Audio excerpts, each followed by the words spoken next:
Hindi ko i-deny na nawala na yung galit ko sa ginawa niyong panluloko sa akin.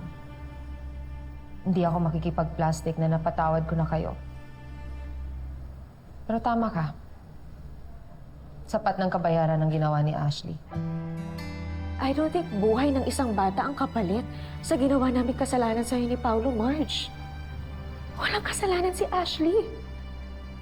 I agree, Thea. Kaya gusto kong makipag-usap sa'yo ng maayos para makapagpasalamat at humingi ng sorry sa ginawa ni Paulo sa pagkonsintin sa anak niyo. Hindi na.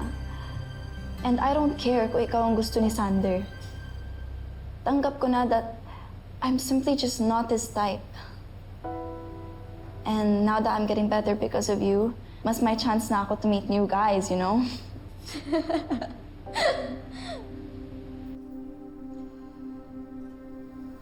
Pero hindi ko pa rin kakalimutan ang ginawa niyong kahayupan sa akin. Totoo ang karma, Thea. Kaya pagdasal mo sana na huwag dumating sa buhay mo.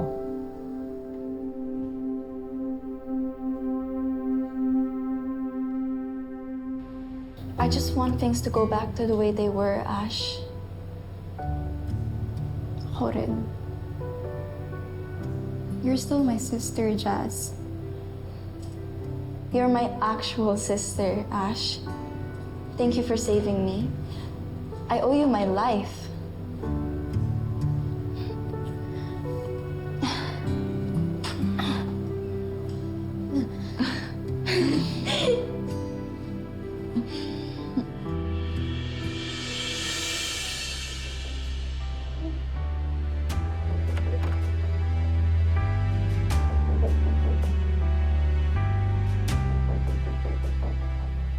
Sorry, ngayon lang ako nakadalaw sa iyo, no?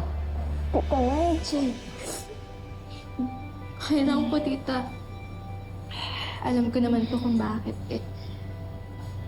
Tatanawin namin ng malaking utang na loob ang tulong mo. Don't say that po, tita.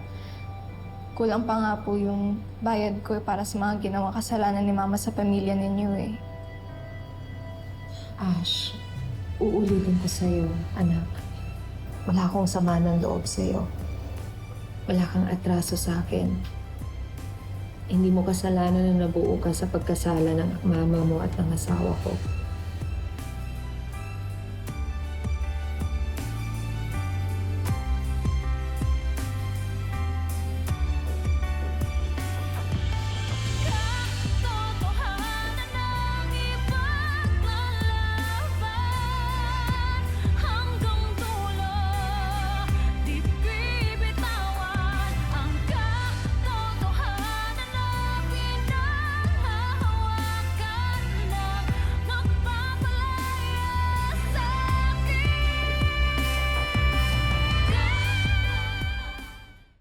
Everything goes smoothly. I promise to keep my word. Yes, sir.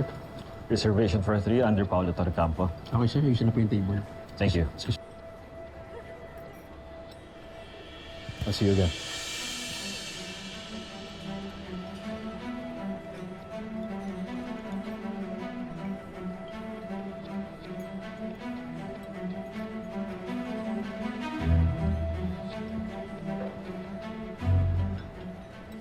What are you up to this time? Bakit kayo mag-usap ng kapatid ko?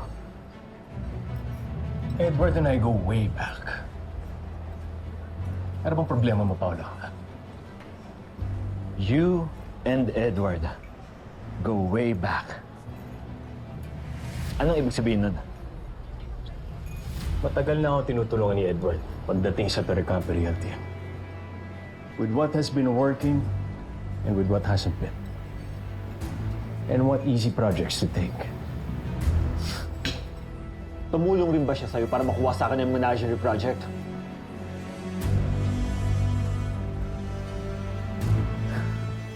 Alam mo, Paolo, I wish you luck in the near future. Kakailanganin mo.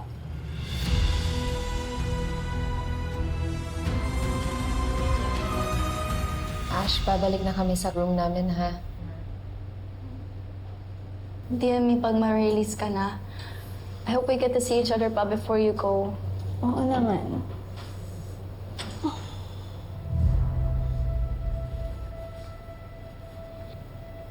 Ash, okay ka lang? Opo, tita.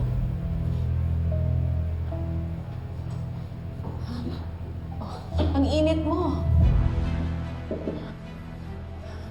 Ash? Ash? Oh my God! Ay! Ash! Ash, Lily! Tulong! Tulungan niyo kami! Ano nangyari sa'yo? Anak! Tulong! Tulong! Nurse! Nurse! Nurse! Ano nangyari sa anak ko? Ma'am, teka! Pasyal ko. Pasyal ko. Anak! Pasyal ko. Teka lang! Kailangan ko malaman kung ano nangyayari sa anak ko! Pasensya na po, sorry po. Anak!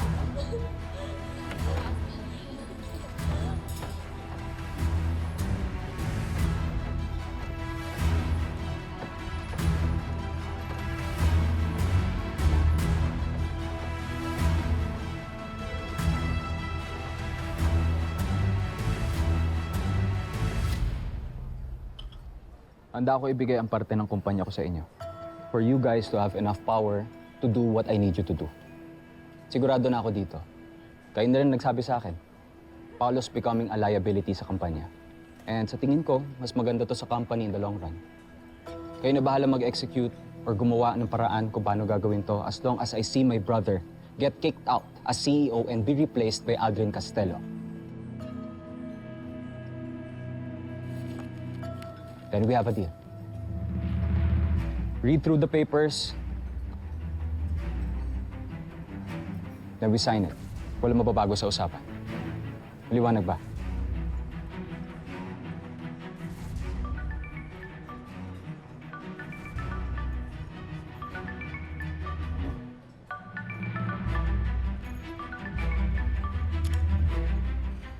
Thea?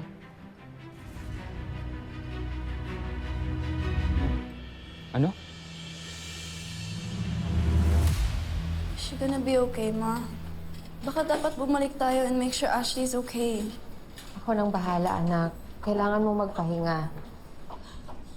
Marge! Kasalanan niyo to! Teya! Kasalanan mo kung bakit nagkaganito ang anak ko! Teya, huwag mong sisihin ang anak ko. Inosente siya. Sa akin mo, butong ang galit mo. Huwag idamay! Marge, anak mo lang yung dapat may sakit. Hindi yung anak ko! Nanghihingi sa yung anak ko at wala akong magawa! Kung may nandamay ng isang inosente, kayo yun! At kung may anak na dapat mamatay, dapat yung anak mo! It's okay. Let's just go. Let's go. Salamat ka na pinigilan ako ng anak ko. Naiintindihan kita. Nag-worry ka lang kay Ashley. Kaya tatanggapin ko yung galit mo. Pero wag na wag mo maulit yung sinabi mo. Dahil kapag lumabas yan sa bibig mo, hindi kita aatrasan.